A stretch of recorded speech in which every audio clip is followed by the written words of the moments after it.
That's usually held on April 4th.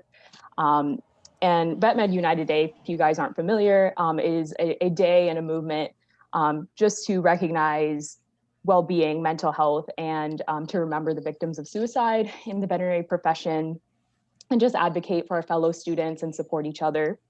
So introduce myself, my name is Pallavi Organti. I'm the current SAVMA National Cultural Outreach Officer. And this panel was put together by me and our Wellbeing Committee Chair, Hope Hunter, and our previous Cultural Outreach Officer, Jesse Coriel. So they're also on our call today.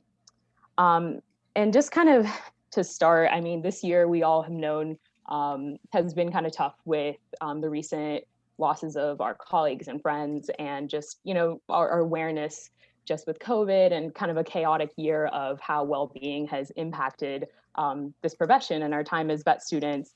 So we're really happy to have our three speakers here today just to discuss some of the personal journeys and stories they have with well-being in the profession, and just hopefully be able to answer some of your questions and kind of just have a conversation going of you know, what it's like being a vet student and how we can help to address some of these mental health challenges. So just kind of before we get started, some housekeeping, just make sure your microphones are muted. If you do have any questions, just feel free to put them in the chat, and we'll just kind of field those questions after we get through a couple main ones with our panelists. And then after our main panel session, we will be doing breakout rooms. So if that's totally optional, but if you would like to join us, we'll just split up into groups and have a discussion about what was talked about, or just anything that you guys want to discuss just from your schools or from your perspectives. And then finally, this will be recorded. I'm going to start recording now. Yeah, we're recording. Okay. Should be set, Pallavi. Okay, cool. Thank you. And then it will be posted on our SAVMA YouTube, and then that link will be sent out through our SAVMA delegates, so you can watch out for that. So without further ado, just want to introduce briefly our three panelists here today. Thank you all so much for joining us and spending time with our SAVMA students. So first we have Dr. Shuri Busan. She is the founder of A Happy Vet and Helping Hands Pet Hospice. She's an international speaker on topics surrounding end-of-life care, professional well-being, and wellness in vet teams. And we have Dr. Quincy Hawley. He's the co-founder of Get Motivated and the founder of Dream Life Motivation. He is a speaker and advocate for well-being, diversity, and inclusion in the veterinary community. And finally, Dr. Matt Holland, who works with the VIN student team as the veterinary and pre-veterinary student advocate. And he also hosts the VIN Foundation Veterinary Pulse podcast, also highlighting important topics like diversity, equity, inclusion, policy, and mental health. So hello to our panelists. I'll just let you guys first introduce yourselves just from your perspective, and just explain a little bit about your background in vet med and kind of what called you to be involved with mental health and well-being in the veterinary profession and the work you do now. So I don't know if one of you wants to start, maybe Dr. Busan, since I can see you. Sure, absolutely. So I'm Dr. Cherie Buisson. I'm down here in Florida, and I apologize, I'm a little congested from all the allergens flying around up here, or down here, I suppose. So I graduated from vet school back in 2000. So I've become one of the old guys. I'm not really sure how that happened, because there's still plenty of time that I feel like a student and like I don't know what I'm doing. So being one of the oldies is kind of a weird situation to be in. But I love vet med now. I didn't so much when I was first in it. I had a lot of imposter syndrome, compassion fatigue, burnout. Didn't know how to take care of myself, you know, raging perfectionist. And I spent a lot of my initial career being miserable and actually thought about leaving the profession entirely. And luckily I was able to find my way out of that and find a place that made me happy. So I've devoted A Happy Vet to helping others get through that and find their happiness so that maybe they don't have to learn the hard way like I did. That took 8+ years of my career to figure out. So I love being with students, that's one of my favorite things ever. I remember those days like they were yesterday. Sometimes I still have dreams / nightmares about them. So I remember where you are very, very well. And I found that a lot of times I had trouble relating to professors and lecturers because it's like they had forgotten what it was like. And I definitely have not. So I'm hoping that you'll get some good tips out of this today. I'm really excited to be on this panel. Awesome. Thank you so much, Dr. Busan. All right, I guess I can jump in there next. Hey everyone, my name is Dr. Quincy Hawley, and I'm a 2013 graduate of NC State's College of Veterinary Medicine. And when I first graduated, I went and did small animal practice for a very large corporation. I did that for 5 years, and now I am a relief veterinarian. So I work usually weekends and sometimes on the weekdays, and every now and then I'll tech for my wife. She's got a mobile practice. She's a 2013 graduate of Tuskegee College of Veterinary Medicine. And in 20, when I first graduated from veterinary school, I got burnt out like really quickly. Went into a really busy practice. I was seeing about 25 to 35 cases a day as a new grad, and didn't have any healthy coping mechanisms. And so I turned to unhealthy things, and that just exacerbated the whole picture in terms of work and my personal life. And it was the day after the 2016 presidential election that something sort of came over me. I was inspired by lots of motivational speakers. They kind of dropped that rope for me to help lift me out of my well-being rut, if you will. I think burnout was a big thing. Probably some imposter syndrome, like Dr. Buisson said, and then also had some suicidal ideation as well. Didn't really realize that's what it was at the time, but as I've um, sort of embrace the well-being space, I've learned a lot of new terminologies. I'm like, okay, hey, that was that, and this was this. Got to actually give things, feelings, and situations names. But I just made a commitment to myself the day after that the 2016 presidential election. It had nothing to do with the result, but it was just a vivid turning point, and I just committed to spending the rest of my life to working towards my full potential, the absolute best life possible, and it worked. And so I really wanted to share that with as many people as I possibly could, which was my inspiration to do. First, it was Dream Life Motivation, which was more for the general public. And then I was like, oh, I really want to focus in on the veterinary community. And so that sort of turned into Get Motivated along with Renee Michelle, the co-founder. And we've done a lot of things since then. And that basically brings me here today. And I'm excited to explore further with all of you and Cherie and Matt as well. Thank you so much, Dr. Hawley. We're so excited to have you as well. And Dr. Holland. Yeah, thank you for the invitation. It really is an honor to be here for me. I was excited to get the invite. I graduated from Illinois in 2017 and was really interested in policy at that point. So I moved to Washington, D.C. and did the AVMA Congressional Fellowship. And then I did a second fellowship with the AAAS and worked for the USDA. And that was a 2-year fellowship. And at around the 1.5 year mark, the agency moved to Kansas City, and my wife and I didn't really want to do that. So I started looking for jobs, and long story short, ended up working for VIN as a student advocate, which so far has been a really good fit. I think we'll get into my personal journey with mental health in a bit, so I'll hold off on that. But to answer your question of how I came to be involved in this space initially was as a student, as first delegate, and then I was SAVMA president. And it was around the time the Wellbeing Committee formed and the Cultural Outreach Officer was added to the executive board. And while then in my life, I didn't really know what it meant to struggle with my own mental health, how important it was to the students and the profession was like to be in that role as SAVMA president meant to be invested in mental health. So that's how I initially became involved. And as part of the profession, and just this past year, I became involved on a personal level. So I guess that's a little teaser for later. But yeah, thanks again for the invite. It's this is going to be fun. Awesome. Thank you guys so much for sharing that.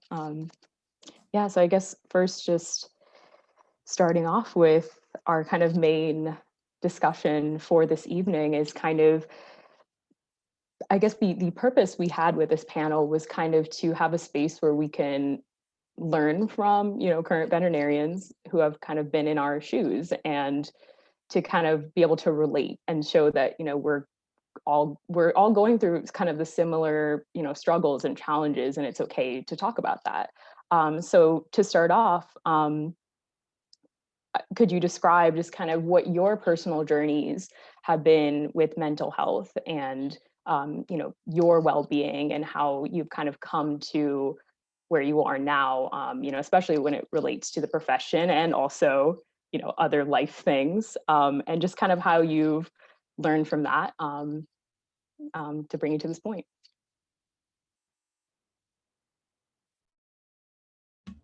Oops, sorry, I couldn't find the unmute button. It took me a second. So I started off on the wrong foot, just as a human being, because I was born with horrible anxiety. I mean, my parents, they classified it as shyness, because we didn't know back in the 70s that there were things that could be wrong, that you could have mental health issues, and so I was just kind of the shy child, or the really smart child. There really wasn't any reason. I was nervous. But, now looking back on it and having been through therapy, I've had problems with this since I can remember. And so what better thing to do than to throw yourself into vet school, which never causes anyone any anxiety. It's a totally safe environment where you feel really nurtured and helped all the time. So, I was always good at school. School was easy for me.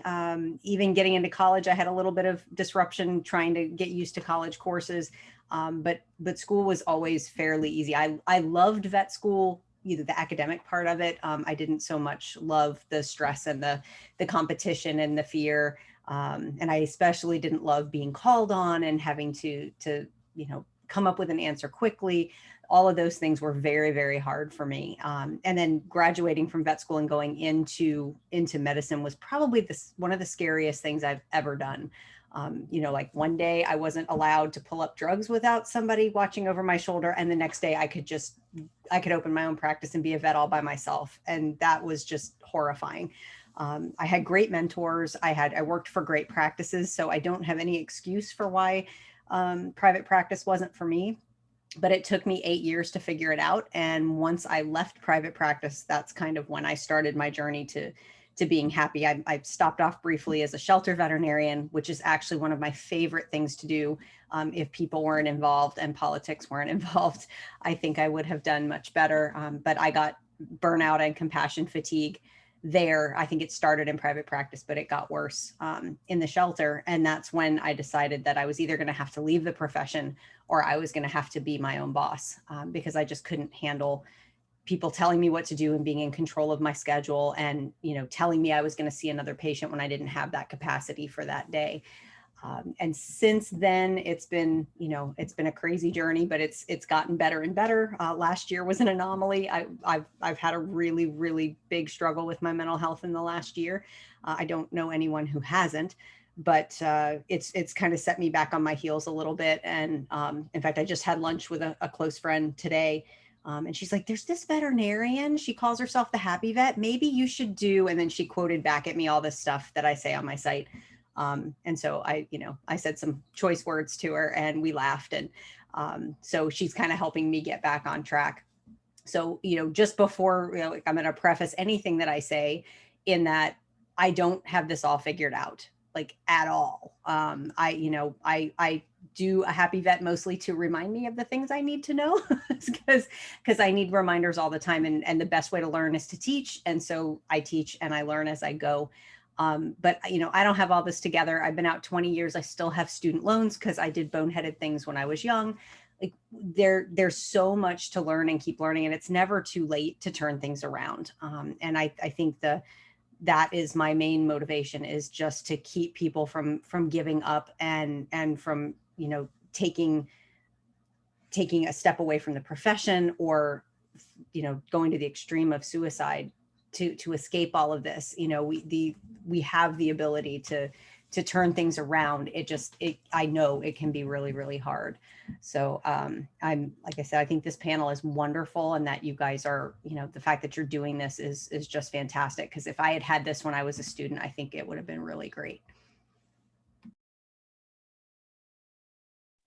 Thank you, Dr. Busan. I really like how you shared that, it's not like once you're graduated, you have it all figured out, because it is a journey of always kind of keeping up with your mental health. So, oh yeah. It's work. It isn't something that you can just like achieve and then do this and you're all good. Like, it doesn't work that way.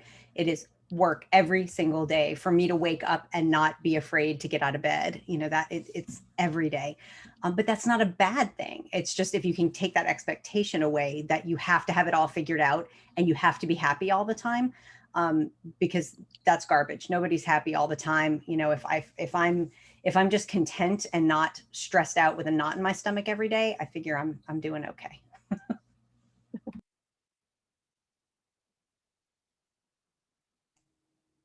All right, I guess I can jump in there again to keep the flow going. Matt, that's okay with you? We'll keep it like that. So vet school, man, wow, vet school. So glad it's over. So glad. And I'm here to tell you today that one day it'll be over for you too.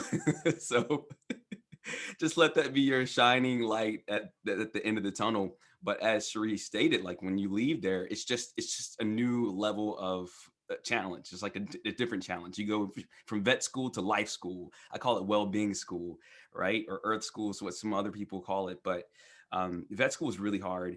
I was the only African-American male in my class, and everybody was really smart, or I thought everybody was really smart, or much smarter than me. So I was like Dr. Buisson, I was always scared to ask questions, and I would stumble and stutter over my words, and that just made me more scared to ask questions. And so it was just a terrifying experience for me. But I will say this: I did things, and I still showed up, and I tried and I grinded.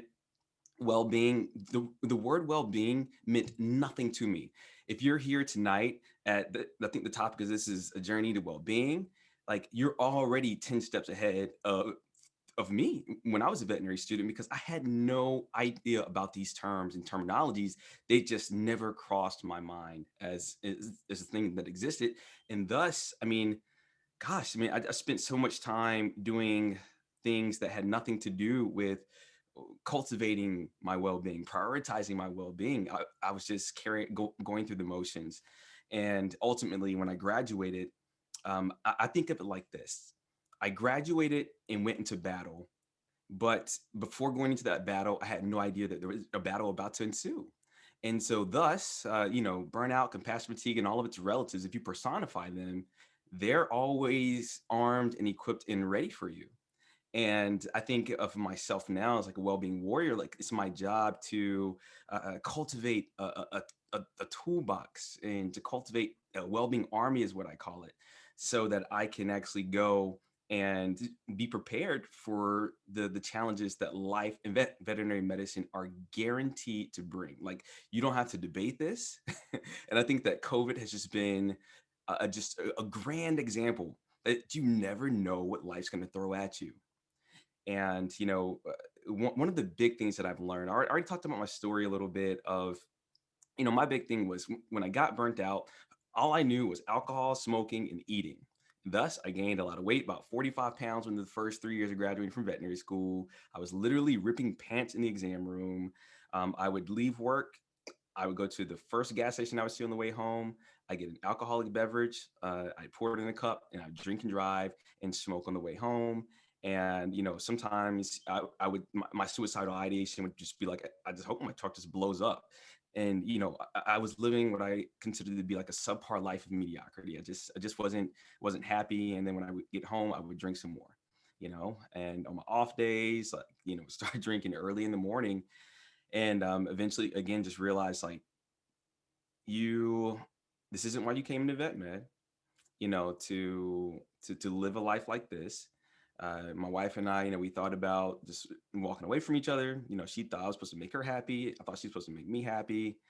And both being in that same practice made it even more difficult, right? Like sometimes she'd be working, I'd be off. We didn't have a lot of time together. So it's like relationship challenges. There's the challenge of self and in your own, all the cases, right? I think I did a huge intestinal resection and anastomosis surgery within the first 2 months of graduating from veterinary school. And the dog lived, which I'm always happy to celebrate that.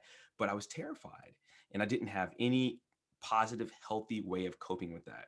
And just to kind of make a long story short, because this story could drag on to be, you know, really, really, really long, as I'm sure Cherie's and Matt's could as well.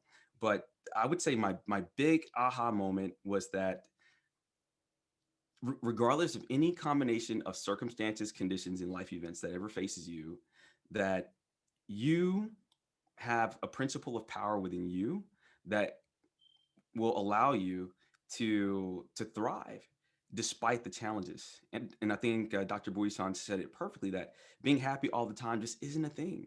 And it's good, you know, happy is an emotion, just like sadness is an emotion. You're going to get both. You're going to get some degree of both of those. But to me, well-being is a constant. Okay. So my happiness and my sadness, they flow like the crest and the trough of a wave. You can't have a wave that's all crest and no trough, and you can't have a wave that's all trough and no crest. You're going to get both the good things in life. If we're going to judge it, we'll call them good things in life. You're going to get the bad things in life. But I look at them as good things and growth opportunities, right? And when I made that perspective shift, it allowed me to get better instead of bitter, to see advantages where there were disadvantages, to find opportunity where there was chaos, and to just realize that life, and this is come from Tony Robbins, that life's always happening for you and not to you. And so with that perspective, you can look at everything in your life as either a good thing or a growth opportunity, something to really help you grow.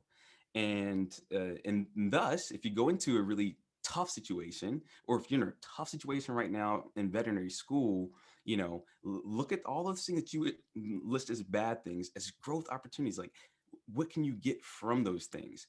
And that's all I know how to do, because I don't know how to make life the good and the bad things, or the things that hurt. I don't know how to make those things stop. In June of 2020, I lost my good friend and workout partner to suicide. My wife and I are sitting on the bed and we hear a gunshot. And, you know, within a few hours later, we figured out it was my friend. And then, you know, he lived like 4 houses down.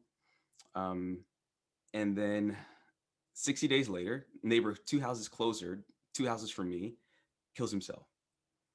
And, you know, I always kind of make the joke that I've become a professional pallbearer over the past few years. You know, I lost 4 uncles, grandmother, technician friends to cancer. And then of course it's COVID, right? Which has nothing to do with all of that. And none of that has anything to do with veterinary medicine. And so thus, so sometimes it can get really, really, really hard.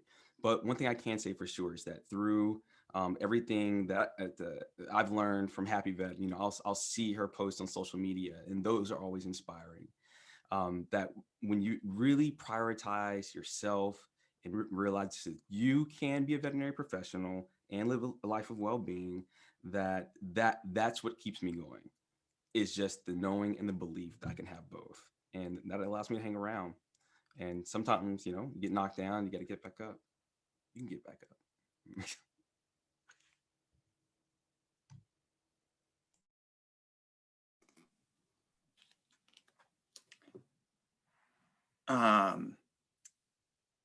Thanks for sharing that, Quincy. That is probably hard to do. I I think on a lighter note, I want what you said at the beginning about not wanting to be in vet school and the great faces you made. I want that to be a GIF, and this is recorded, so I think we can make that happen. Yeah, I was not a fan of vet school either. In fact, so I'm a second career veterinarian, and when I told my friends and family that I was quitting my job and going to vet school, they were like, "What are you talking about? You hate school." And I was like, "Yeah, that's kind of part of it. Like, it's a challenge." And I didn't really see the full scope of the challenge. I thought like the challenge is graduating, and like anything, you know, through any means, that's how you get there. That's how you pass the challenge. And then getting involved in organized vet med and SAVMA, like I said earlier, it was, you know, like I couldn't not be invested in mental health in the profession. And so I thought I was ahead of the game, and I thought I was so smart. And like, I imagine now, or like when I look back on me then, I'm like some guy with like a stick and a cloth helmet looking this way, and there's like a dragon breathing this way, breathing fire from this end. And you mentioned, Quincy, the 2016 election. The day after that happened, I was in fourth year. I called my associate dean and I was like, "Dude, I literally cannot anymore. Like, I can't. I don't know. Like, if that means I fail a rotation, fine. Like, if whatever, you know, whatever that means, I'll take it. But I just can't do it." And for me, it was the result. It was like, I'm not shy about my political leanings. I couldn't cope with it, and I couldn't imagine like being on a rotation while trying to cope with it. And he said, take as long as you need. You're not going to fail any rotations. If you can miss 3 and still graduate. And if you miss more than 3, like, you'll just graduate in the winter instead of the summer. It's no big deal. And I was like, okay, that sounds doable. And I missed 1 and I made it up right after graduation and everything was fine. But what I'm hoping to communicate is that I didn't have a therapist throughout any of this. I like had an escape valve. I had like an abort mission button, but I did not have any like support system. And I know this is in the questions that we'll get to later, but like, if you remember anything from me from this conversation, is that you should have a therapist no matter what. Like, you should have a therapist the same way you have a dentist. And like, ideally, you don't go all the time. And when you do go, things are okay and you schedule a follow-up appointment. But like, that's not always the case either. And you should be able to talk about having a therapist the same way you talk about having a dentist.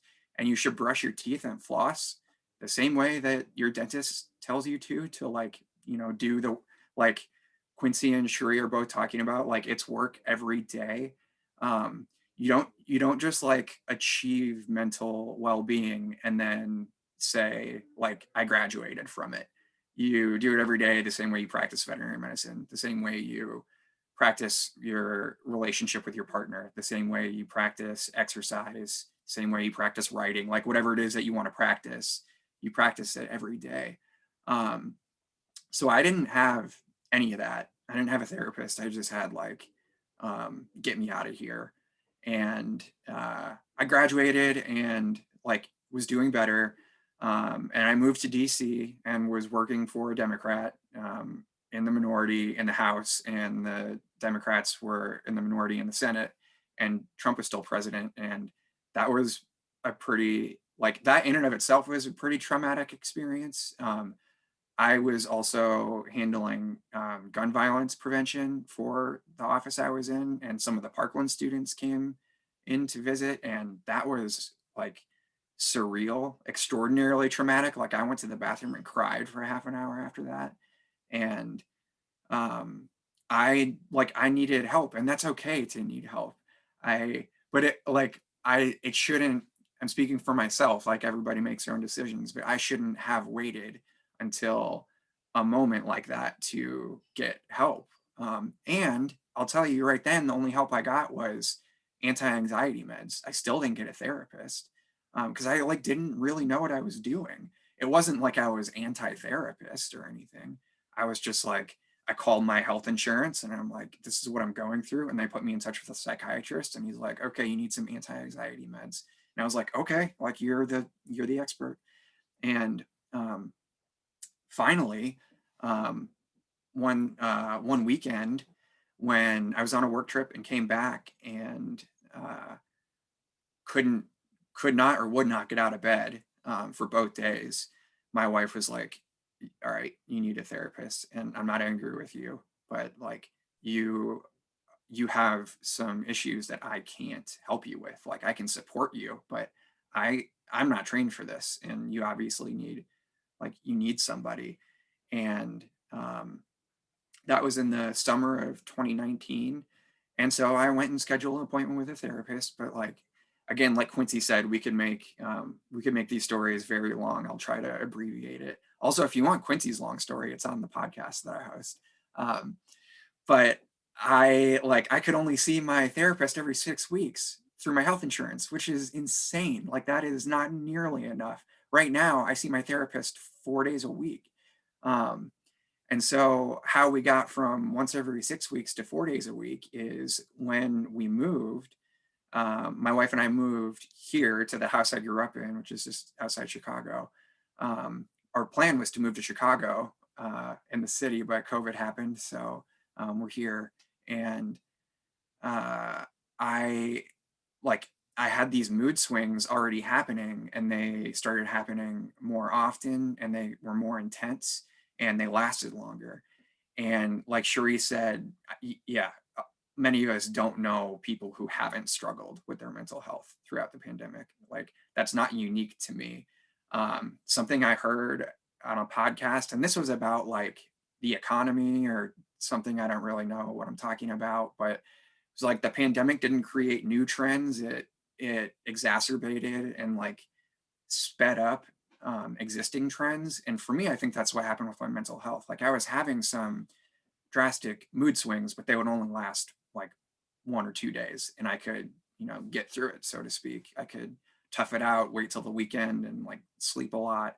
It wasn't really disrupting work, but it was really disrupting work last year.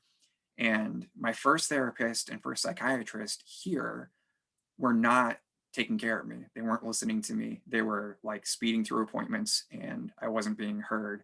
And I went through Vets for Vets, which is a VIN Foundation resource. And it's free to students too. You can call and get peer-to-peer support from veterinarians who have training in social work. And they found providers in my area who were a good fit for me. So my current psychiatrist and my current therapist are who I still have. And that's who found them for me was Vets for Vets. But my second psychiatrist diagnosed me with bipolar, and the smoking gun was that the first antidepressant I was on makes things worse, like makes the depressive symptoms worse in bipolar people. And that it was making it worse for me. So it was one of those moments where I was like, thank goodness for that newfound discovery, but also terrified. What if it had gone the other direction and I didn't find somebody who was listening, and the suicidal ideation did get worse. So I was on the right track. I feel like I was doing better. And then my wife and I had a miscarriage. And that was kind of like I want to say the straw that broke the camel's back, but it was heavier than a straw. It was a big old weight that for me just, I took myself to the hospital and I was like, I can't work. I have no motivation. I don't know. I don't know what I need. I know I need something and I know I can't work. So I feel like the hospital is the right place for me. And I ended up in a virtual program. So it was all from this chair, which is kind of odd, but it was 4 weeks full-time and 3 weeks part-time. And I finished that on Christmas Eve. So not really not too long ago. But now most days I feel like myself, which is great. Like I'm taking lithium for bipolar, and I don't know if you can see when I take a drink, like my hand is shaking, and that's from that. So like that might be a lifelong thing if I'm ever, or like if I'm on this drug forever. And that's fine, because I'd rather have that than you know, feel lost and like flipping around in the wind.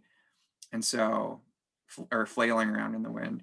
And so, yeah, I would just go back to like, make sure that you have a therapist in place before things get to a point where it's like crisis level, because it takes a long time to find a good therapist. And like, you need that relationship in place before it gets bad. I'm going to jump in here. Thank you all so much for sharing those personal experiences. I know that, that's not an easy thing to do. And we're really grateful that you guys are so willing to share that with us. And I know, as a student myself and as a room full of 70 students, I'm sure that these stories resonate with each individual person in some sort of way. So it's nice to hear, that other people are experiencing these hardships as well, and that we might not all have the same things going on in our lives. It just is helpful to kind of bring everybody down to that same level, and I don't want to say normalize, but make it feel comfortable to talk about and make it known that we're not alone. So thank you guys. I'm going to ask our next question. So just to kind of, Matt, you just talked about seeking help early on and how helpful that could have been for you in your journey. I'm just curious to hear what you guys have as far as advice for students to be advocates for their own well-being, especially in the academic environment as students, and another, addition of COVID being a learning challenge and a challenge to our learning environment. So what advice do you guys have to students for advocating for themselves? Dr. Shuri, would you like to start? Yes, that's great. And it's an awesome question. And it's one I answer a lot. And I'm always like ducking afterwards, because I'm pretty sure like every vet school in the country has banned me from coming over because of the way I talk to the students. First of all, I went to Mississippi State, which I still love, and am very pleased to be an alumnus of Mississippi State. But I don't approve of the kind of hazing behavior that happens at a lot of vet schools. That we're going to see how late we can keep you up. We're going to see how exhausted and sick we can make you. And it isn't that anybody has those intentions particularly. It's just that this is the way we've always done it. And that phrase just makes me angry, because the way we've always done it, if we were doing things the way we always did it, we'd all be dying at 18 from, all kinds of diseases that we've now eradicated. So we need to move on, and and you would think that a university would be the setting for that, but change takes time. And having visited a lot of the vet schools in the country, I'm so pleased that so many of them have well-being programs and counselors available to you. Those are things that are just wonderful. But the one thing that I want you to remember, and it's hard. For one thing, when you're in vet school, a lot of times you're fairly young. I was 25 when I started vet school. I had classmates who were the age I am now, and now I totally get how they did not suffer fools and put up with garbage, and why they complained so much, because I was just a kid and I felt like I'm a child, and these are the adults telling me what to do while they teach me. And the 40 something vet students were like, this is stupid. And now I think if somebody took me back to vet school, they'd probably have to restrain me, because I wouldn't put up with half the stuff I put up with then. But I want you all to remember that you are the customer. Okay. I want you to picture for a second that you have a client that comes in with a pet, and they give you $200,000 to be this pet's veterinarian. Okay. Are you gonna tell them they suck all the time and tell them that they have to stay up late at night and give them impossible tasks? No, you're going to take the best care of them, because they are the best customer. They are investing. And we have it backwards. And and I think part of it, back when I was in school, we were about 50-50 men and women, but women have always struggled with this authority deal that, you know, we feel like we should be meek and mild and not cause trouble. And I was always embarrassed because our class was known for causing trouble. And I think it's because we had a few people who were over the age of 40 who were like, this is ridiculous. We don't have to do this. And so I want you to remember that you're the customer. You are paying hundreds of thousands of dollars to attend this program, and they need to respect that. And there's power in numbers. You know, if one of you goes and complains and everyone else sits with their hand over their mouth and doesn't say anything, you're not going to get anywhere. But as a class and as a school, there's absolutely nothing wrong with demanding to be treated fairly and kindly. And you know, no, this whole, like, I went through this misery in vet school and so should you. I think I posted something on a Happy Vet not too long ago, and it said, you know, if your theory is that, you know, everyone should go through what you went through because you turned out fine, you did not in fact turn out fine. Like, I want better for, you know, students who come after me. We all should. And I'm not saying it should be easy and you should just sail through and people should rub your feet, although I think that's a really great option. I just think it doesn't have to be torture, and it doesn't have to be abuse. And I mean, sleep deprivation is a form of torture. So we are torturing medical students and vet students. And for what? Like, I don't want a doctor operating on me who's been up for 3 days. That dude needs to go home, eat a sandwich, and take a nap before he comes back and does anything to me. And so I think people would feel that way about their pets. You know, I don't want somebody who hasn't slept and who hasn't eaten and who's miserable and who's on the verge of suicide. That is the dumbest thing I have ever heard, that we think that is what we should be turning out. And why are we burning out our profession in vet school? Like, you don't even get a chance to start being a vet before you're burned out and have compassion fatigue and are, you know, landed in a therapist's office with pills being thrown at you so that you can cope with this crap. Like, I don't believe in that at all. I think learning, people are the most likely to learn when they're in a healthy, safe environment. And that's what we need to make our vet schools. And I think we as alumni need to promote that. I think students need to form groups and stand up for themselves, and we need to have advocates among the faculty as well. I mean, we had faculty members who were known for abusing certain students, and nothing was done. It was just, if you got picked, you were the one who got a verbal beating all the time, and that there's just no cause for that. So you are worth being treated decently. Like, you know, I say that about all relationships. Bare bones, pathetic minimum is that you should be nice to me. If you can't be nice to me, then you don't deserve me. And you guys should get that mentality, because you deserve to be treated well, and it will serve you your whole life to demand to be bare bones minimum treated with kindness and respect. And I wish that I had learned that lesson a lot earlier than 45 years old. We're getting a lot of activity in the chat from that response. So Good heavens. I think a lot of people can resonate with that. And, you know, I think that that's a really good and interesting perspective too. A nice paradigm shift, I think, for a lot of us. So thank you for saying that. My pleasure. Dr. Hawley, would you like to go next? Absolutely, absolutely. And, you know, I agree 100% with Dr. Buisson. And so I'm not going to talk about that. I'm going to talk about the other end of the spectrum as it relates to well-being. So one thing I kind of realized throughout my journey is that if I am dependent upon anything other than myself, then I may not be happy very much. You know, if I'm expecting people to behave a certain way, then in essence, a good portion of my happiness and well-being is in the hands of someone or something else. And so I've always been an advocate for systemic change. And I think as it relates especially to like diversity, equity, inclusion, and of course, mental health and well-being, we need systemic change at an organizational and at the level of the entire profession. But on the other side of that is what you can do today for yourself. Systemic change takes a very long time from what I've seen. I've seen people banging their heads against the wall for diversity, equity, and inclusion. And now as an individual who markets to veterinary hospitals, people do not see the vision. They don't get it just yet. And in order to fix that, it's going to take a ton of work.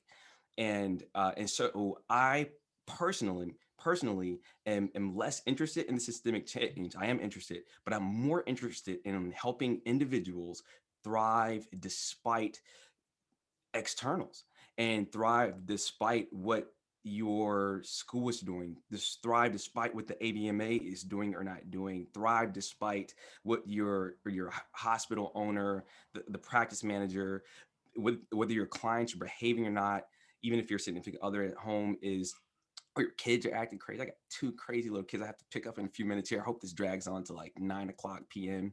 tomorrow. Mommy's out of town, so I'm gonna be here by myself. Y'all pray for me. Pray for Dr. Hawley, please. But you know, the set of skills that I cultivate. So if you see behind me, there's a massive bookshelf with over 180 books in it.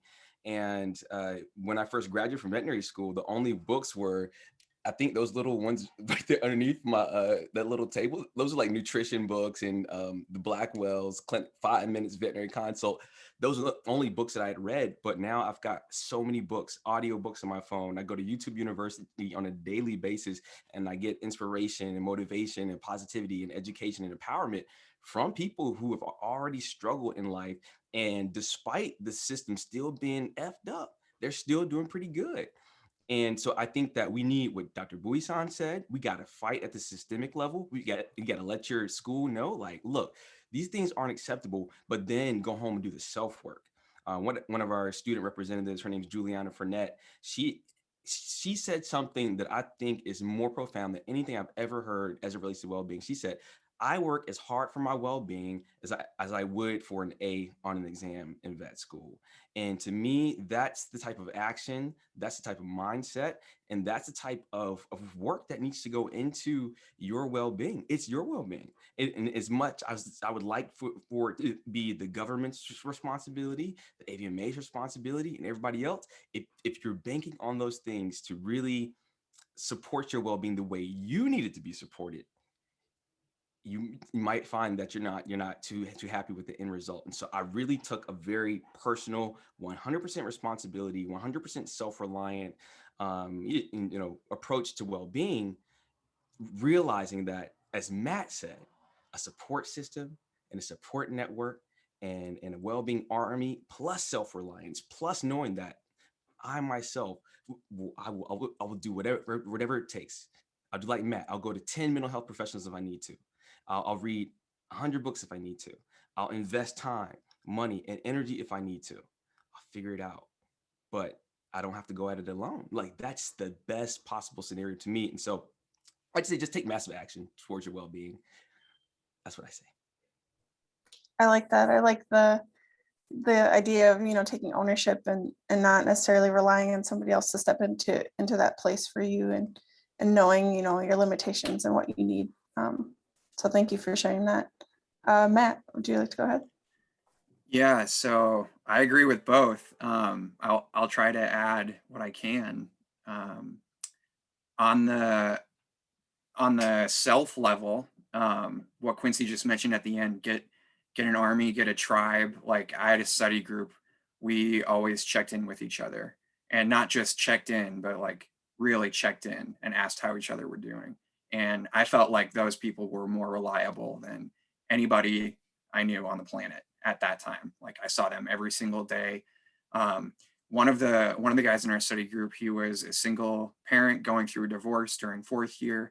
And he told us after graduation that he had made his plan to commit suicide, and he didn't, because we supported him and we helped him. And so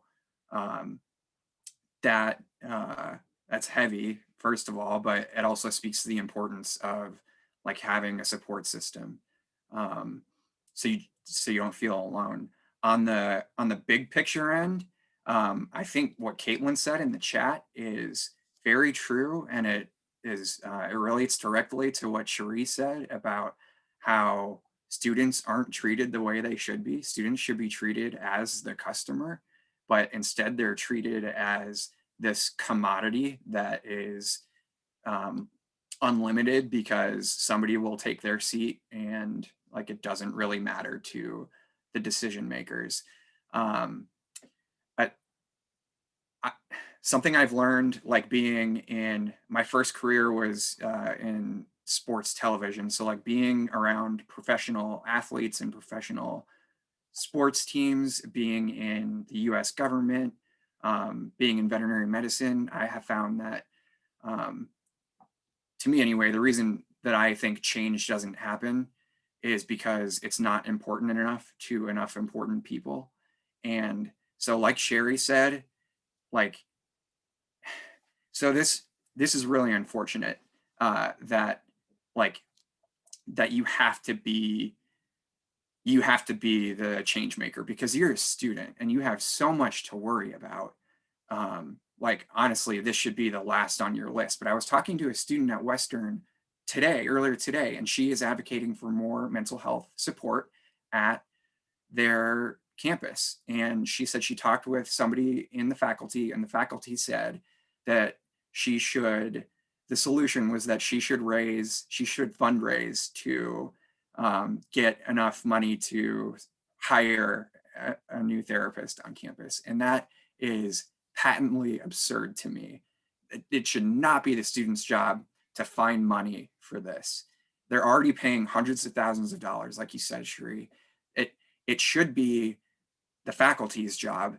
I'm getting a little fired up about this, but I remember when I was in school, like I wasn't quite the 40-year-old, like could call bullshit every time I saw it, but I was a little bit older. I was 30, and so I was the delegate, and the SAVMA chapter president was an older student too. And we eventually started a petition and had like almost all the members from our class sign it and like half the faculty sign it about getting a therapist on campus. And we gave it to the dean and basically said, what are you going to do? And he had a town hall.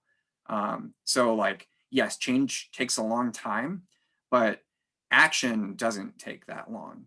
And you have means to force a conversation. And I like, reach out to me if you want help in terms of like how to put a coalition together and how to like approach something politically, because that's my training and I am really happy to help vet students. But that phone call I mentioned to the assistant dean when I had to take a mental health break, one thing he said at the end of the phone call, which was like another one of those moments like, I'm glad you said this, but wow, I'm kind of really disappointed too, is he said, I guess we should get going on hiring that therapist, shouldn't we? And I was like, yeah, you should. Also, it should not have taken a phone call like this.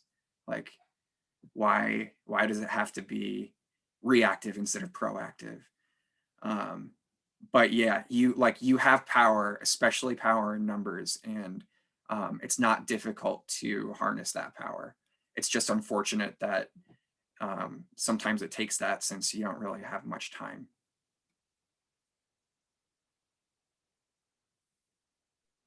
Thank you all so much for sharing that.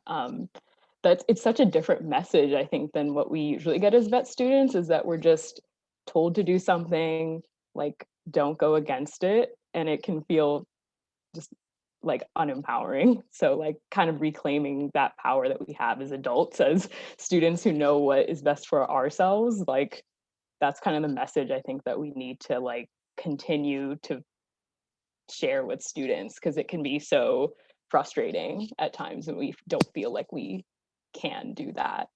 But thank you all.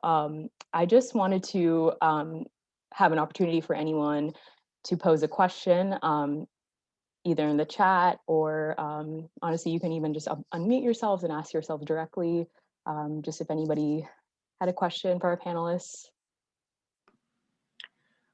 Yeah, I had a question. So a lot of us first years are in a unique situation where our entire vet school experience, or most of it, has been completely online. And as a result, a lot of us haven't even met most of our classmates, like let alone even really know each other's names. What advice would you give to a lot of the first year students who haven't been able to develop a support network in vet school? I'm one of those students, by the way. So you got it, Matt. Go ahead. Oh yeah, I mean, I hope this doesn't sound like I'm oversimplifying it, but I would I would ask, like, I don't know if you have a Facebook group or like another way to contact all the students at once, but just ask like, hey, who wants to be in a group where we can like, you know, focus on wellness and take care of each other, check in on each other. I know it's easier said than done, like putting yourself out there like that, but that is the first thing that came to my mind. And I would add to that, you know, one of the big things that I do, and I was just doing this today, to solve a challenge, to solve an issue, deep introspection. Sit down. I call it visualization, idealization. Okay, just within myself, what do I think the ideal solution to this problem would be? You know, and I think what you're doing here, showing up and asking, you know, three well-being enthusiasts what they think is a part of your already introspection. But beyond that, like, how many people would I have in a support network? You know, if I wanted to connect with people, how many people is two enough, three enough? Do I want a whole coalition of people, the entire class to get together? You know, would there be in-person things? Would there be an in-person component? Would there be just virtual? You know, we text each other, you know, just kind of thinking about what that would look like. And then what types of people would be in that network? Is it just people from your class, or are you connecting across schools? And so a lot of, you know, individuals at different schools may be going through these things. So I just always value deep introspection and idealization of what would be ideal if I had a magic wand, if I had, you know, Aladdin's lamp, what would I create? And then from there, you know, being able to believe in that, commit to it, and then take some action towards it to gain clarity around what it is exactly what you want. Yeah, and I think it isn't easy, and it never, honestly, never occurred to me that that's how your first year was. And I heard it and went, oh, how did I not figure that out? Because I've been working with third and fourth year students, so they were like, oh, the last of our vet school experience, we're all apart and it's difficult. But for you guys coming in, that's just a huge challenge. And you know, as simple as it sounds, you know, a Zoom happy hour, get together and talk. Or if you guys are in the same, you know, if you're all in the town where vet school is and you're available, do an outdoor distanced masked deal, you know, sit and talk somewhere, go to a park out in nature, because we well-being people love the nature.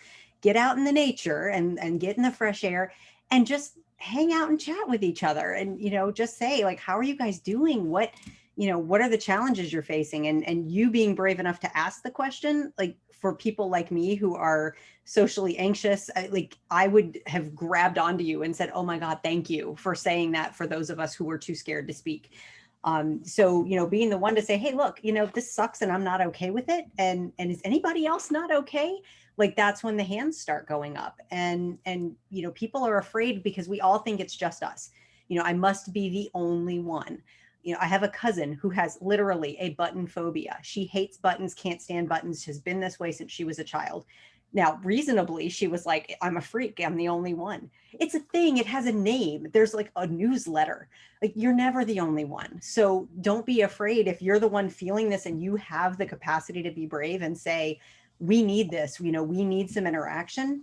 I have found that the Zoom happy hours and, you know, virtual conferences where I actually got to see the faces of my friends or meet new people, like Quincy, just every time I see Quincy's face, it makes me smile, because like we are on the same wavelength, and like everything that comes out of his mouth, like I want to have pom-poms and just cheer him on, because it makes me feel so good to know I'm not the only one who's a well-being enthusiast. You know, so be the change if you can. And if you can't, like, get some people together, but you know, just tell it, like, vet student bonding is a big deal. And so find a way. There's always a way. Group calls, Zooms, the Facebook groups, that kind of thing. It doesn't have to be mind-blowing. Once you do one small thing, then it makes the next step easier.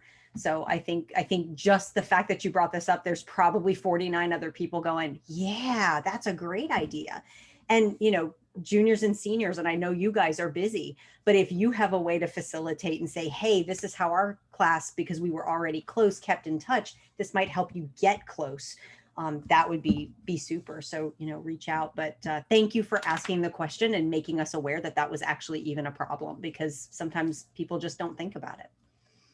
Thank you. I have a question. I was wondering how you forgive yourself or have mercy on yourself in terms of taking breaks or allowing yourself to take a step back when you know you're reaching your limits. I can answer that one and say, I don't make myself feel bad initially. I used to, but no more, because it's something that I absolutely deserve. So, for example, if you're at a hospital, I can speak at the hospital level, good, because I didn't do it when I was in vet school. I just, like you said, just tortured myself. But at the hospital, a lot of the vets at the hospital that I worked at, they didn't take lunch breaks. And if you came in as a new graduate, it would look like that's just the way it has to be. But I said, no, and I'm going to take a lunch break. And sometimes an hour and 15 minutes, and, take a little extra even, but I would take my lunch, and people, you have to teach people how to treat you. And I think that's kind of what Dr. Buisson is saying, like with going to the schools and letting them know, like, hey man, you can't do this.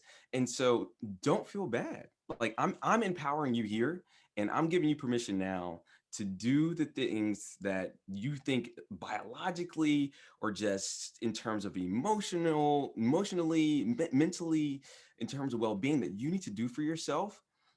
Be clear on what those are for you, and just make those happen, and do not feel bad about it, because there is support for you. There is support for you. And if you do feel bad, I do sort of what like a gratitude list. Whenever I'm getting to the point of maybe feeling overwhelmed or this or that, I do a gratitude list of the things that I'm grateful for. And then I look at the challenging things, and I try to find a way to be grateful for those too. And so oftentimes, let's say, for example, I am feeling bad that I'm taking breaks, and maybe people are looking at me funny, or maybe the boss, pulled me to the side and said, hey man, you're taking, you're taking a lunch break, right? I would write that down and on the challenging side. And then I would find a way to be grateful for that, and then also to mitigate that. Do I need to have a conversation with my boss and say, this is the way it's going to be, or I'm going to have to, find a different place of employment? Like, what do I need to do? I would sit down and actually figure those things out, but do that gratitude. That's my actual physical way of doing it. But mentally, I just say, I deserve my well-being, and I fight for it.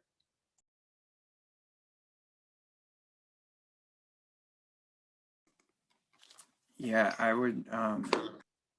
would say on that note, first of all, yeah, Quincy, I want to do the same thing that Cherie does, is like pom everything you say.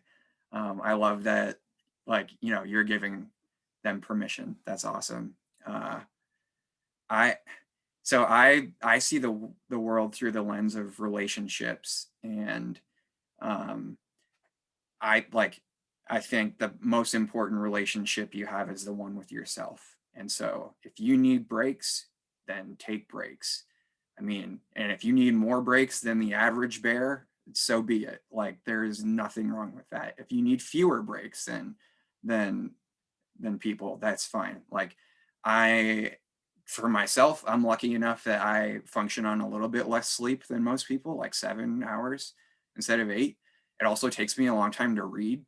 So like, that is a bummer, but whatever. Like, if you need breaks, yeah, I think you should. Like, one thing my sister says is, she said this about eating healthy, but like, the ideal place to be is to like want the things you need. So don't want like the ice cream, don't want all the junk food, but like want the healthy food, want the things you need. And like, if you can train yourself to want to need a good relationship with yourself, then you'll be headed in a good direction. Yeah, and I'll add to that because that's really hard for me. And like this is just so weird that this is happening right now. I swear I learn more from my lectures than I actually teach. But you know, this week has been really hard for me. It's just been a week of, you know, I had to put my parents' cat to sleep. My dog is sick with some mysterious crap that doesn't make any sense, of course, because she belongs to a vet. I've had weird clients with difficulties and problems and just all of these things. And then I had all these lectures and things to prepare for. I had minor surgery yesterday and a tetanus shot yesterday because obviously I just hate myself. So I'm sore, I'm grouchy, I don't feel good, I'm tired, and it's just been a hell of a week. And you know, you've got to schedule those things in. And I want you to look at the perspective, not as you're taking care of yourself. I want you to look down on yourself like you are a fellow student. You're your friend. You are you're your patient. Would you have a patient with a ruptured cruciate that you made walk 24 hours a day? Well, of course not. That would be stupid. You would say patient needs very small amounts of exercise and lots of bed rest. So what would you tell a client who is taking care of a patient at end of life right now? Would you say, you know, you really do need to sleep less, work harder, stress more, eat bad food? Like, you wouldn't suggest any of that to anyone but yourself. So I try to look, you know, I'm very much an advocate for my team. I have a 6-person team, including myself. And so I try really hard to protect them from all of this. And I tell them, you need to take a break. I don't care if you don't feel like it. You need to take a break so that my afternoon clients get the same great service that my morning clients got. And I tell you, you need a day off, take the day off. It's fine. But I don't do that for myself, which, you know, I just got the unpleasant reminder that I need to do that more. So schedule your downtime, schedule yourself things, get off your damn phone, put that thing down. It is the most unhealthy thing in your life. I swear to you. Anytime I put that phone down, I am 10 times happier. And the addiction is real, and I totally understand, but the doom scrolling and the constant conflict and the, you know, why are we reading the comments? Like, just put the damn thing down, because it's impossible to handle it responsibly. But you know, treat yourself the way that you treat other people, because you're compassionate and you want the best for everyone, but you don't aim that your own way. So look at that person and say, if I was whoever your closest friend is in vet school, or my little sister, or my mom, what would I tell her if she was feeling like this? And you know what your mother would tell you? Like, my mom would be like, get your ass in bed, go take a shower, go to bed. And I don't want to hear from you until you're in a better mood. Like, go lay down. And I've started listening to my body. It's, I had a very nasty car accident. And then I was partially paralyzed in one leg for a brief time, brought on by the fact that I lift heavy dogs for a living and I sit on the floor a lot. And my body forced me to take a break because I didn't listen to it. I didn't listen every time I lifted a 90-pound dog and my back tensed up. I didn't listen to that. And I ended up literally in bed, unable to walk on one leg. I had to train my right leg to walk again, to ride a bike again, because it was just, I had no reflexes and it was terrible. And now I listen. And there are nights where I am not ashamed to say I go to bed at 7:30 because I feel a little scratch in my throat. I feel a little tired. I'm not right. And I'm like, you know what? I'm going to go to bed because I feel like I got something coming on. And I wake up in the morning feeling much better. So, you know, those things are what keep you running. You would not run your car and never change the oil.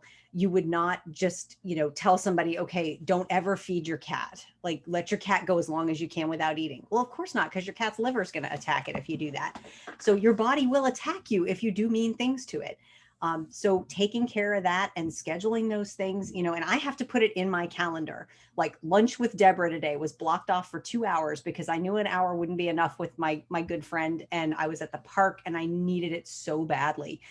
You know, I didn't burst into tears as much because she hugged me as because I really needed a hug right at that moment because I was not in a good place. And by the time we were done with our lunch, I felt so much better and I was so much happier. And those things are what let you keep running. The more breaks you take, the more sleep you get, the more you eat healthy food, the more you exercise, the better you're going to be. And I noticed that. I mean, I'm an avid cyclist, but honestly, with COVID, like, I haven't been an avid anything but complainer. And the days that I don't ride my bike, I'm a grouchy wench. The days that I ride my bike, I'm much easier to be around. So I know I need to get out and do the things that make my body and my brain feel good. And you are the boss of you.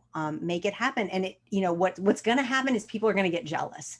Like Quincy said, you're going to take the lunch break and they're going to be like, hey, you get a lunch break? It's like, here's a secret. You get a lunch break too. Just go take one. And, my mom is a perfect example. When she worked, she would go into work at 7 a.m. so that she could leave by 3. And the women that worked with her were like, why do you get to leave early? And she's like, because I come in at 7. I like to leave early. I like to not work on Fridays. So I do my schedule this way. But none of them were willing to wake up that early in order to get the reward that she was willing to get. So put it in your calendar, and nothing is set in stone. Obviously things happen, but you put that in your calendar and schedule stuff around it, and it becomes a priority. We're all good about writing things down and making sure that we get to the things we need to get to. Even if you just schedule for 15 minutes, I'm going to turn my phone off. Okay. Like, I know half of you at least check the phone while you're sitting on the toilet. Seriously, guys, you are not that important. No one's that important. Like, just put your damn phone down for a minute and have a life. Because this is all one day. You're gonna wake up and realize that you worked all this time and you have no life to show for it, because all you did was work and study. It's not worth all that. Nobody's gonna remember any of that when it comes down to it. So just take care of yourself and write it down and make it a priority. And once it becomes a habit, then you'll get grouchy when people try to make you stop.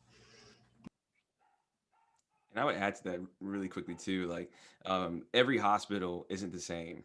And so there are hospitals that are going to drag you through the mud and burn you out, and that are just ancient. And they are ancient. And if you go there, you're going to need a well-being toolbox, and a really, really, really good one. And I work with a lot of hospitals now through Get Motivated. And I'm starting to realize, like, 2-hour lunch breaks are even a thing now. My wife's doing relief at a practice just about 3 hours from here. She gets 2 hours, man. And it's not even that busy to begin with. How the hospital stays open and even is making money or anything like that, that's beyond me. I don't need to know that. My wife gets a 2-hour lunch break. That's great, right? She goes to the hotel, takes a nap, and then goes. And it's just really, it's fantastic. So my mentor, Jim Rohn, says, you're not a tree. You don't have to stay. You're not a goose. You don't have to fly south. So if you find yourself in a situation that's not ideal, if everybody's looking at you funny, giving you a hard time, hey, you are not a commodity. You are valuable. And if they can't see that value, don't be afraid to look for something different. And I know that's not going to fit every situation, but for a lot of them, it will. Yeah, Awesome. I'm ready to follow Cherie into battle after what she just said. I'm an avid cyclist too, so especially I was like, yes, all of that. And I just wanted to add at the end that you're not gonna nail it every day, and to not be hard on yourself when you don't nail it. I am so guilty of that, of like having the best laid plans, and then I get like an 8 out of 10 on my plans, and I'm like, why did I ruin my day? Like, it's like we were saying, would you say that to a friend? No, you'd be like, you actually had a great day. Like, you're doing fine.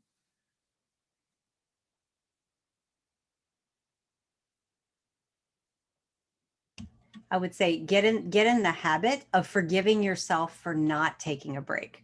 That's where I would like to see all of you, is that when you don't take the time you need and take care of your well-being, I would like to see you start forgiving yourself for that. But you don't need an excuse, and you don't need anyone's permission to rest when you need to rest. And any place that you work, any person that you live with who thinks that pushing you beyond your limits is okay, get away from them as fast as you can. It'll be the best thing you ever did. Yeah, and you don't have to forgive yourself for taking a break. So I had a quick question if we have time for one. Yeah, go ahead, Ashley. Okay, so my question is, I feel like a lot of the conversation earlier that you guys were talking about is like not letting the administration, like, vet schools saying, oh, well, this is the way it is kind of conversation. And I feel like a lot of us have struggled with administration being the issue, not necessarily our faculty members. So I'm wondering what advice you have for us approaching them to actually make changes and how we can go about doing that.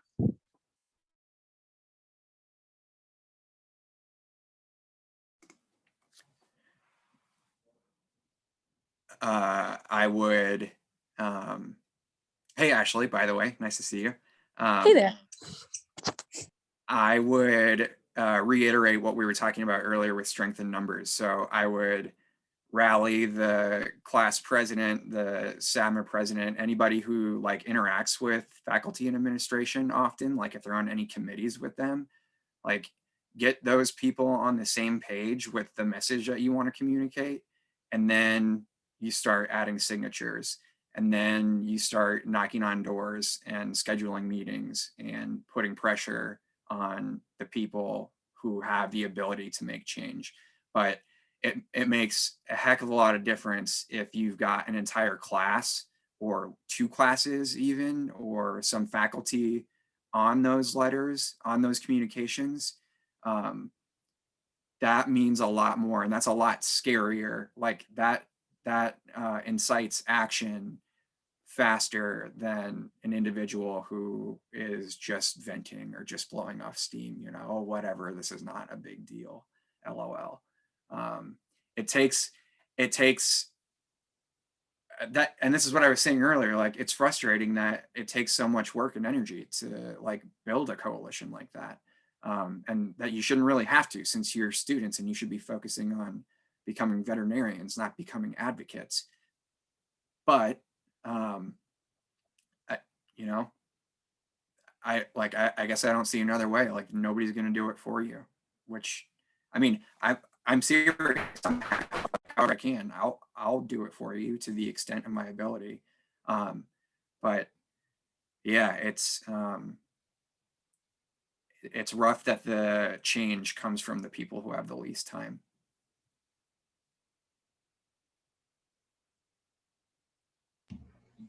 I'm seeing in the comments, Neil actually posted something about clinician work hours being capped at 48 hours a week in the EU.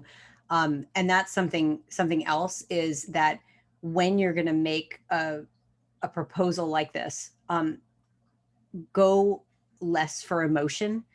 So it's much harder to listen to somebody who's angry and upset and crying, and it's okay if you have to do those things. But if you're producing scientific papers that say, hey, you know what, they're doing this other places, this is feasible. And if you have solutions, so as a veterinarian and a manager, when I was the chief of staff for a clinic, I told everyone when they came to a staff meeting, there were to be no complaints without some proposed solutions, because dumping your problems in someone else's lap is unfair, even though you're being treated unfairly. So if you're going to have, it's easy to respect someone who comes up and says, hey, I see this problem, I'm experiencing this problem, and here are some suggestions I have for solving it. It's really hard not to engage in that conversation, but if you come up and you're like, I haven't slept and I haven't eaten and this is bullshit, like, okay, yeah, you're going to have to just go away because I don't have time for that. So think about that and try to come at it. And this will serve you later, like dealing with angry clients. If you can come from an intellectual place, you can be emotional, you can have emotions, but screaming and yelling never got anyone anywhere. Present your case like a lawyer and say, this is what we're having a problem with, and this is what we propose to fix it. When somebody hands you a problem and a solution on a silver platter, like, you'd be foolish not to at least go, oh, well, this is a problem that I might not have to deal with, so I'm just going to take this and run with it. But yeah, that's, and engaging the faculty for sure, because you've got some faculty in there who remember this stuff, who feel like we do. And if you can say, we need the help of our faculty, because the faculty, if the administration treats you like this, they're probably doing some of the same stuff to the faculty. And better working conditions is the whole team. It's not just the people who are at the bottom being mistreated. Yeah, the one thing I meant to say and forgot is, if you can, use their language against them. So go in their like in their stated outcomes for students, or their, the student handbook or whatever policies the college or the school has, you can, and you should quote what the school purports to deliver and say, you're not practicing what you preach. And what Cherie said, here's some proposed solutions for how to fill that gap. And like John Lewis said, get in good trouble. It's worth it. Thank you all so much. That was really helpful.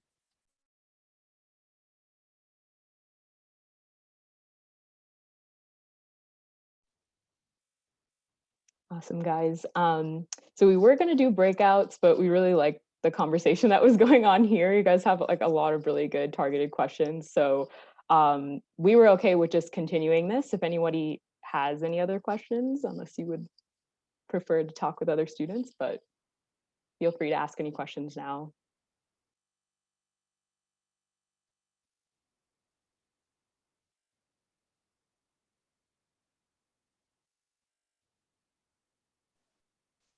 I just wanted to really quickly interject with a suggestion for the student. I believe his last name was Young, who is, asking about suggestions for what to do as a first-year student doing first year of veterinary school through COVID and virtually.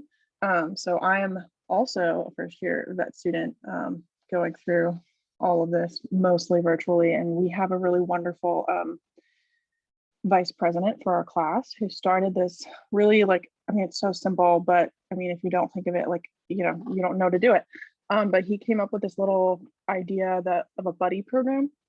And basically every week, anyone who's interested in participating, so he like sent out a little survey gauging interest, and of those people who responded, he created like a list, and every week he just matches you. Like, so I think he just throws the name into like a matching generator or something like that. I'm not really sure what his process is, but he matches everybody to like someone new, and then you reach out to that person. He sends you the emails for everybody so that you can easily like have that point of contact.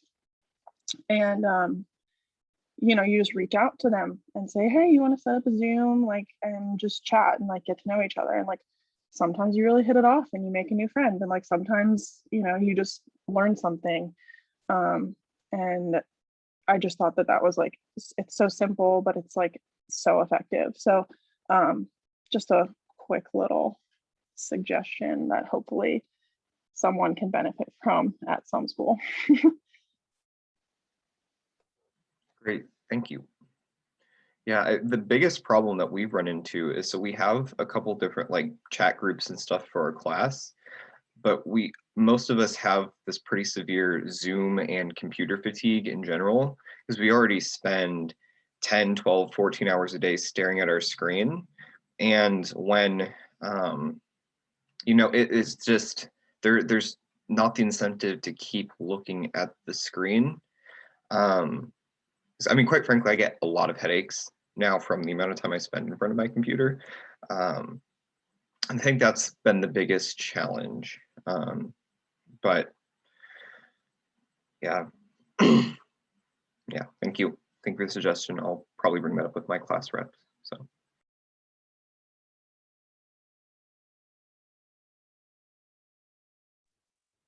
Thank you, Catherine, for that suggestion from your school. Does anyone else have a question for our panelists today, just to kind of close out our last part of our session?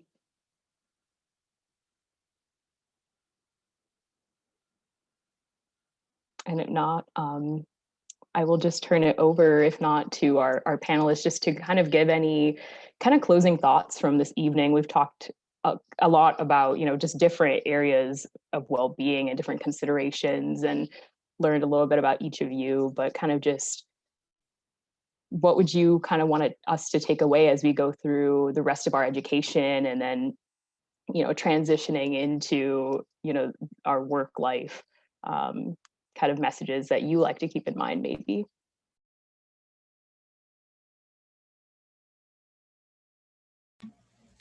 I think just one takeaway for me is think about the people that you're around as colleagues and not competition. I know there's a lot of competitiveness in vet school, and the vast majority of it is completely unnecessary, really, unless you're going for an internship and a residency in a specialty.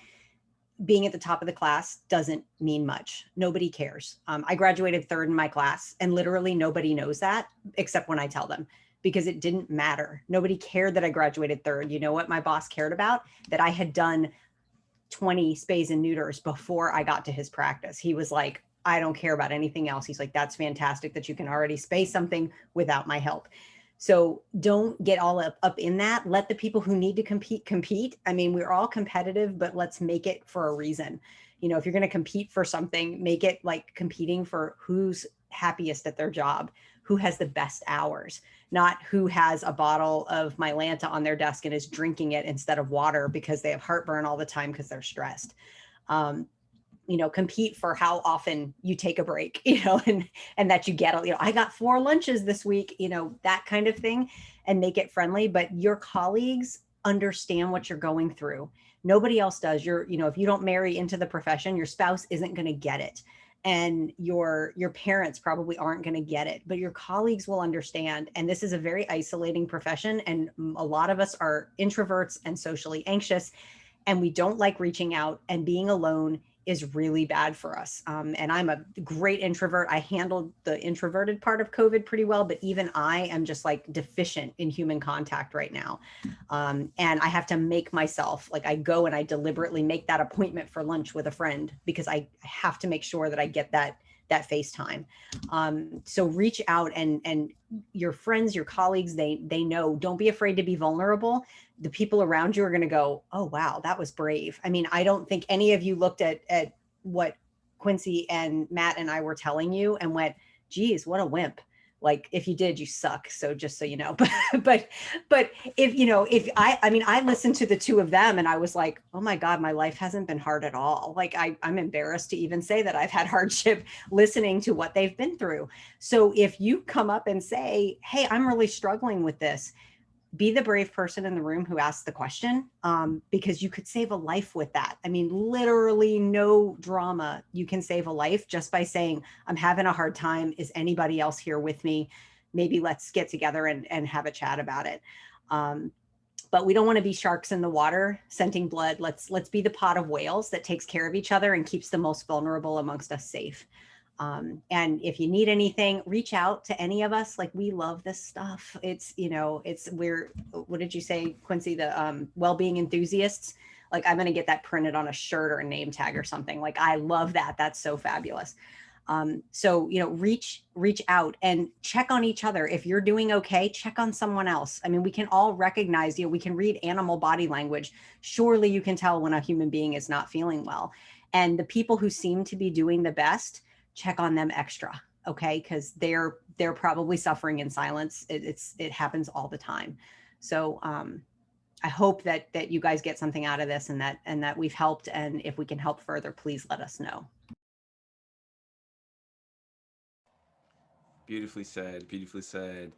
And I'll add to that a couple of things that, yes, we do love to geek out on all things well-being. So if you ever have any questions, want to have that conversation, just hit us up.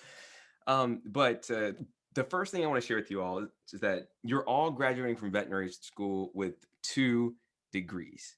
Okay, so you're gonna have your DVM or your VMD if you go to UPenn, but you're also graduating with your PLD, your professional learner's degree, your professional learner certification.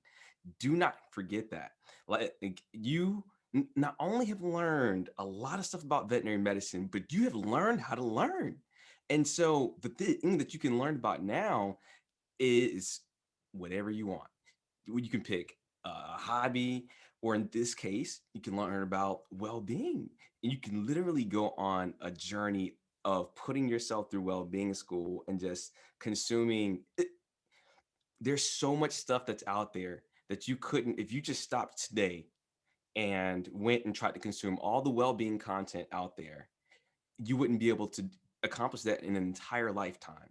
Because as you're consuming it, 10 times more than that is being created in those exact same moments. And so just don't forget that you might read one book and find a principle that completely changes your life, helps you to create systemic change.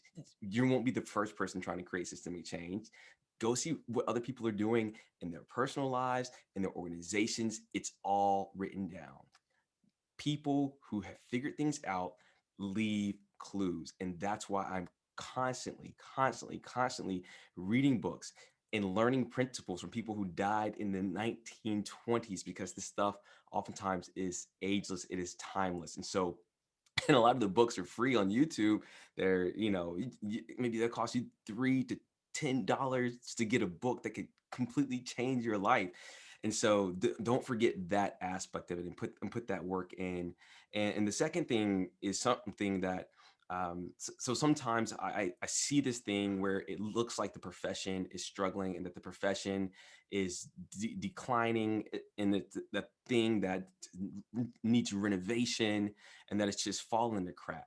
And I'm here to tell you that the veterinary profession is moving on, and it's getting better. It's getting better every single day.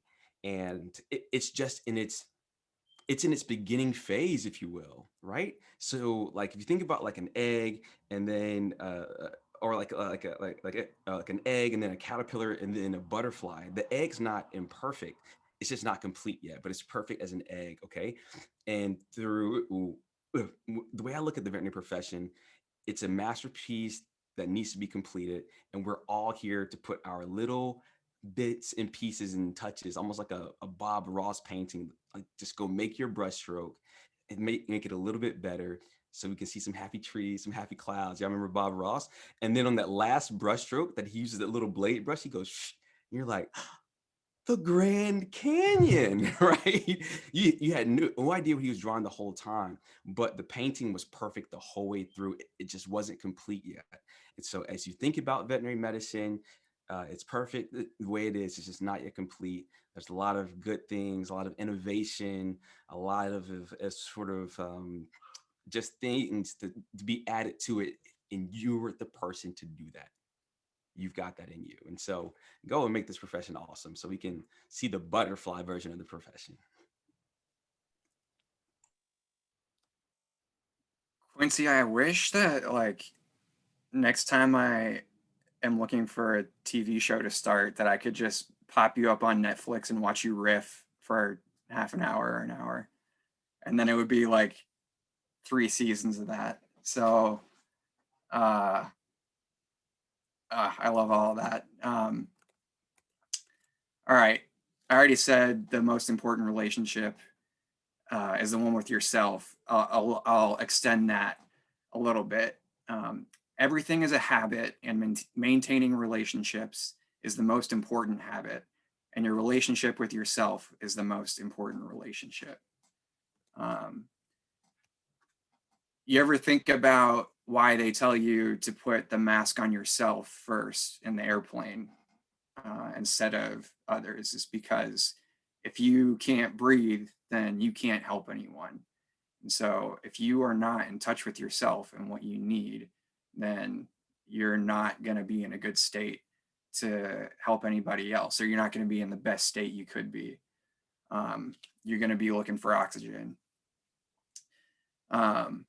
Quincy, you mentioned find a hobby, or maybe your hobby could be wellness. One of my hobbies, and one of the things that I've worked into my routine, I found that with my diagnosis, structure is really important for me. Like, unstructured time is my enemy. So every morning I write, and I usually write haiku. Sometimes I write longer poetry. But the haiku I wrote for you all, I don't know if you saw it on the bios there, but an honor to be next to Quincy and Shuri, but please promise me, take care of yourselves, take care of each other, and know the difference. And I think it just is 2 ways of saying the same thing. Like, take care of yourselves first, and then take care of each other. And that, I mean, I know I'm making it sound easy because it's really hard. but I guess that's what I got. I love think the that- haikus, man. yeah. I do. You're the only person I know who does it, so it's like it's so awesome. It's your thing, you know. There's hundreds of them by now. Yes, I think that was the perfect summation of our evening and just the sentiment of taking care of ourselves, taking care of each other. It's just so important. And I'm so glad all of our students could join us today. And thank you to you three for sharing your experiences, being so vulnerable. I think it means a lot to our students that we can engage with veterinarians like this. It's just such a different, approach than I think what we're used to. And I think it's something that we all want to continue. I think that we're all here, are wellness advocates, wellness nerds. So I just wanted to put up some information real quick, just to kind of conclude. Let me just share my screen. So like what we said, this recording will be posted on our YouTube. So please, check that, our social media, SAVMA emails with that information. And then I will send this out, but we have just the websites for the organizations that our speakers are involved with. We're gonna send the contact information, just so you can keep these amazing questions going, and we can also take any questions on behalf of SAVMA. But thank you all so much for dedicating your evening to this, and we really hope that it was beneficial. But with that, I hope you all have a great evening, and we will be sending out an email for a raffle. So just keep an eye out for that as well. If you have any questions, please let us know.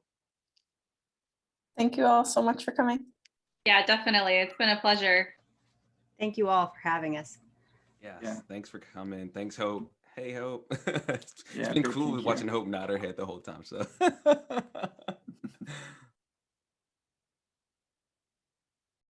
What's up, Nia? I see you somewhere. Saw Nia in there. I just want to say hi, Dr. Hawley. It's Juliana. I don't know if I have my camera on. It might be off. Juliana, what's up? Hey. What's up, family? I literally love that you said my, because I know you told me that, like, oh hey, I say your quote, in lectures sometime, but to like hear it, like be here and hearing it, it's just, Yeah. I don't know, it's kind of like flooring. So thank you so much for including that, and thank you all so much for this. I mean, every single word of it. This is something that I think I'm going to go back and listen to this over and over. I think this is something that people can re-listen to and find new things and find the same things over and over and really get just re-inspired and rejoice and all those kinds of things. So thank you so much. It means a lot.